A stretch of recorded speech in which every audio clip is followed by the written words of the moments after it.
It's still worse. Can I do a backflip?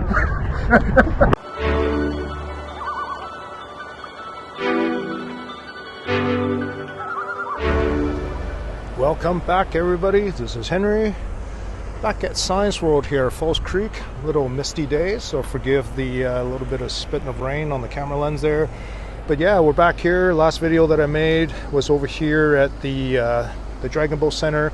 You see all the Dragon Boats sitting on top of the little tires. That's what they lose, actually, those tires and those mats.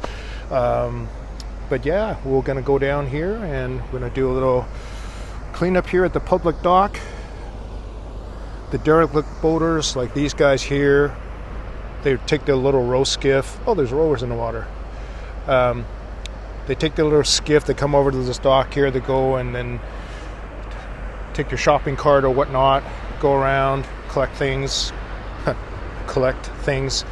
and then when they come back, they just huck shopping carts or lug, whatever they don't want, they just throw in the water. So really unfortunate. So the last time I was here, some of you guys know, that's where I found the horseshoe crab. I'm going to see if I can go find the horseshoe crab because it'd be kind of fun.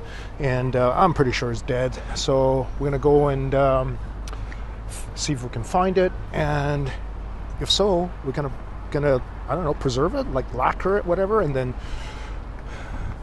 donate it to the dye shop, I guess. All right, let me go get into my dry suit here. Oh, man. Shouldn't have worn shorts today. Oh God, I'm so bad at this. So before we get into today's dive, to the astute observer, all of my underwater footage with the GoPro is actually inverted. So meaning that at some point you're going to see the boat ramp that goes down to the dock is on the wrong side of the screen, and as well as the computer, my dive computer, which is normally on my right hand, is actually on my left hand, is because the image is actually inverted. I just had a glitch in my computer system. So anyway, before we get into the actual dive itself, the first thing I do is I scan the bottom. Because of the amount of silt, I scan the bottom to see what kind of trash I'm looking at, and then I have to decide which one I'm going to start with.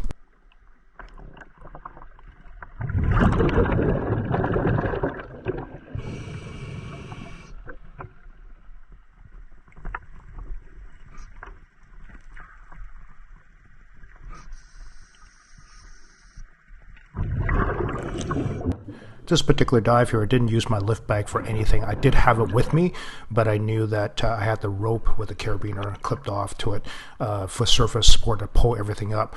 And so this particular dive was executed with a lot of up and downs, but that's okay because it's a very, very shallow dive. And my hope of keeping the visibility for as long as I can pretty much did not happen as soon as these guys started pouring out the sediment into the water from there. So from the very first item that I pulled up, the visibility pretty much went to nothing after that. Second pass here went down. As you can see here, I'm going through like pretty bad visibility. I saw a trampoline, like a mini trampoline. Of course, often as I dive, I'm always thinking, why is that here? Like, why did these guys throw that into the water? Couldn't figure out a way to actually clip that rope off, so I figured, I'll just bring it with me. And of course, you can see here the silt cloud that it caused, and it's just absolutely horrible. There's nothing I can do about that. And so what I do during these dives is I essentially go from one to the next. Like I move over a couple of feet at a time. So this part here is quite funny. So when I have my hands full, I have one item in my left hand, one item in my right hand. I don't actually have a way of inflating. So when I hand off the first item, I have to hold on to the dock so I don't actually sink in the water column. But these guys aren't watching me.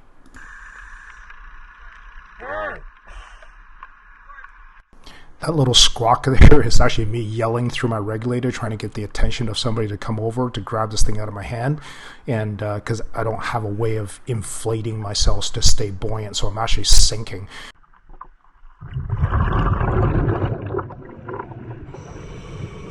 Anyway, got the rope down. This is my third pass going down to get. I actually didn't know what this was. I knew it was a motor of some kind, and it was really buried in the silt here. You're gonna see me trying to and I didn't know how to clip the line to this thing. So what I did is I just grabbed this thing. I started shaking it, trying to get it free of the sediment, just so I can actually wrap the rope around it. And I was working in zero visibility here, but I think I got it. Yeah, but I wasn't 100% sure.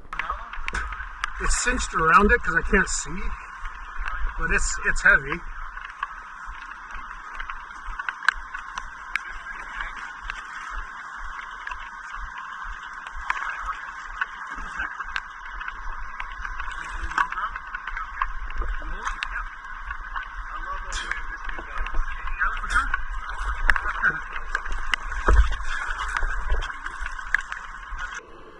I'm glad that didn't fall off. In my mind, there was a 50-50 chance that motor was just going to come off the end of that rope and I would have to go down and find it again. So got the rope with me, going back down and looking for more things that I can actually attach to. The visibility is starting to be really bad now. I've mentioned before that this GoPro footage here, you guys can see so much better than I do because of the light adjustment that GoPro does. But for me, I have a hard time trying to see what it is that I'm picking up. And that thing I'm holding, what you're seeing in my right hand is actually my left hand, but I had no idea what that is until I got it to the surface.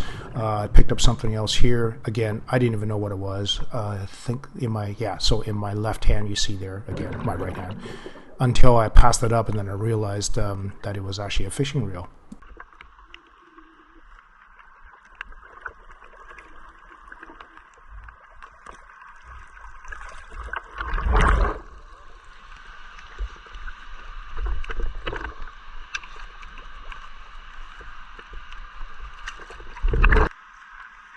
It's just a pylon. So this next pass here, I didn't take the rope with me because underneath the dock, the visibility was so bad that I couldn't find anything anymore. So I left the rope behind and just grabbed an onion bag and started swimming out further into the bay, trying to see what I can find. Luckily, the visibility was still really good further away. Found, I can't remember what that little metal thing was. Found a fan, a couple of random bits and bobs, but I did run into the giant anchor ball that I've been looking for a couple of dives now. I found it one time and then I tried to go back to see if I can find it again, and I couldn't because the visibility again is just really poor. You can see here there's just various kinds of anchor all wrapped up with cable and chain and so on. I try to free one of them to see if I can take it apart. Problem is that these things are really rusted and really jagged, and I didn't want to slice up my gloves. So I think this is going to be, there's at least 3 anchors that I can see in there plus the cables. I think it's going to be a winch thing.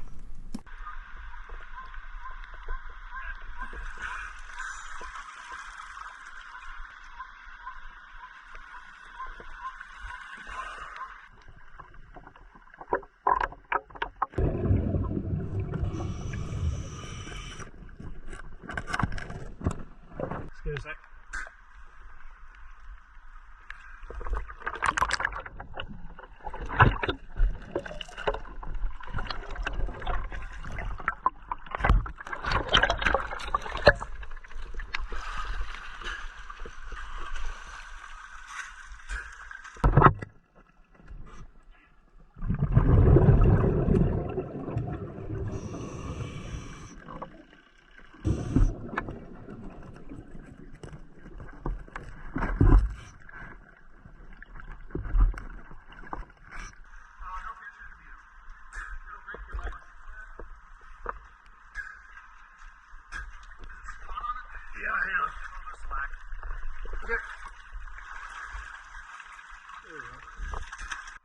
So after roping up a bike and a shopping cart from the other side, the inside part of the dock, I decided to head over to where Clay was, which is towards the dragon boat. You can really see everything's inverted here actually.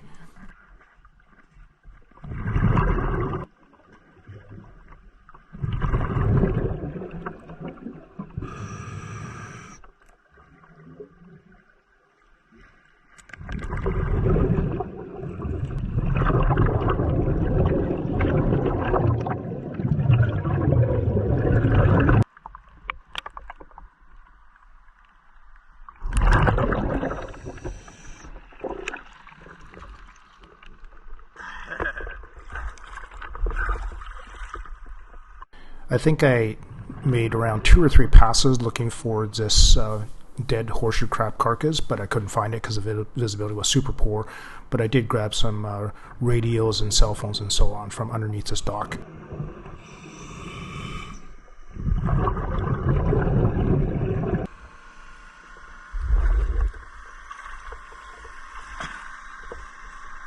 So this is our exit point, and the reason we chose to exit at this dock is because there's a water source here that we can actually rinse off. And for people who are followers of this channel, you know this is how I get out of the water at these docks. Just very ungraceful belly flop onto the water level ramp that is intended for kayaks to come out of the water, I think, or whatever kind of things they rent. And luckily enough, the staff was very nice to offer the hose and rinse us off. Both Clayton and I got a nice little after dive shower to get the False Creek nastiness off of our suits. It's still running? Oh yeah, it's still running. It's the old prison shower. Man, that was such an awesome dive. Got so much stuff out of the water between me and Clay. Let me walk around here and show you. Okay, here we go, guys. Look at the pile. Isn't that awesome?